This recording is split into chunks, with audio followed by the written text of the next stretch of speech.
Hey guys, welcome back. This is Jeb. Today we're going to be talking about how to choose your real estate agent. You know, for most people, buying a house, selling a house is the single largest investment they'll deal with in their lifetime. So you want to make sure that you have a qualified professional representing you. So today we're going to dive into that in a little bit more detail, talk about some of the qualities, attributes your realtor must possess. And we're going to start really with the most basic, and that is make sure that your real estate agent is a full-time working professional in the industry, that they're not moonlighting from their day job to go out and sell one or two houses here and there. Make sure that they understand the process, right? There are a lot of agents out there that just do this part-time and don't really have the knowledge to help guide someone through the process. You know, I experience this all the time in working on the other side of a transaction. You know, in the state of California, it's really easy to get a real estate license, and most people just get their license and go out and try to start selling homes and help buyers buy homes without really having any experience under their belt. And so, you know, when I talk about full-time professional real estate agents, I'm also talking about experience. You know, check with them, see how long the agent's been selling houses, see how long they've been selling houses in your area.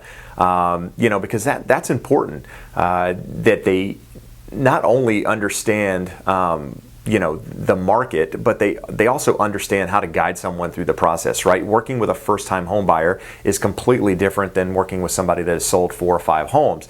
You want to care for both the same, but you know, it takes a professional to understand that and to guide people through that process. So make sure you're working with a professional, because, you know, ultimately how the transaction lays out, it really depends on the person that you're working with and the person guiding you through that process. You know, secondly, make sure that they're a local market expert, that they know your neighborhood, they know your market. You know, I would start with the city, right, and dial down into the neighborhood, but they need to understand that the area that you're in.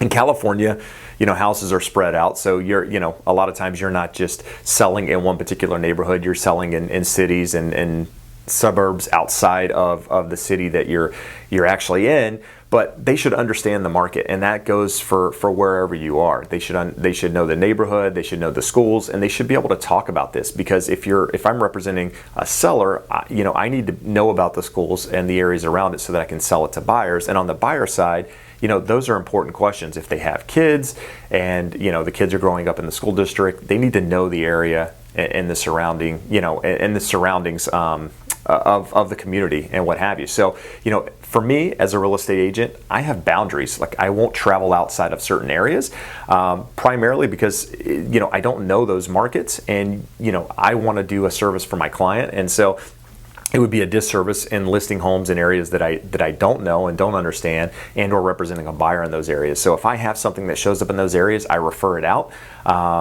you know, just to make sure that I'm doing my clients a favor and helping guide them through the process correctly. Next, you want to make sure your real estate agent is a strong negotiator. Negotiating is probably the biggest piece of the puzzle. Once you've found your real estate agent, you want to make sure that they're a tough negotiator. You don't want to choose someone just because they're nice.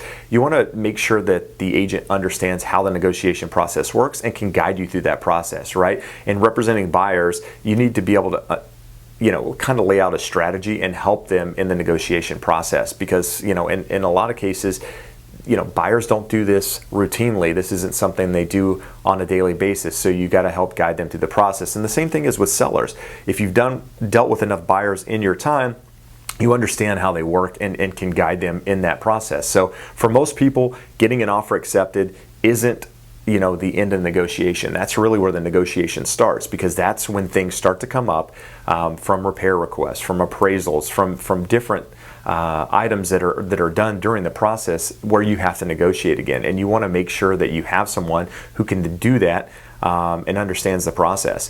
You know, and if that's tough, or you're not familiar with how to figure out if somebody's a tough negotiator, you know, ask them a tough question. Ask them what you feel is a tough question and see how they respond. Because if they can't negotiate with you, chances are they can't negotiate for you either, whether it's on the buy side or the sell side.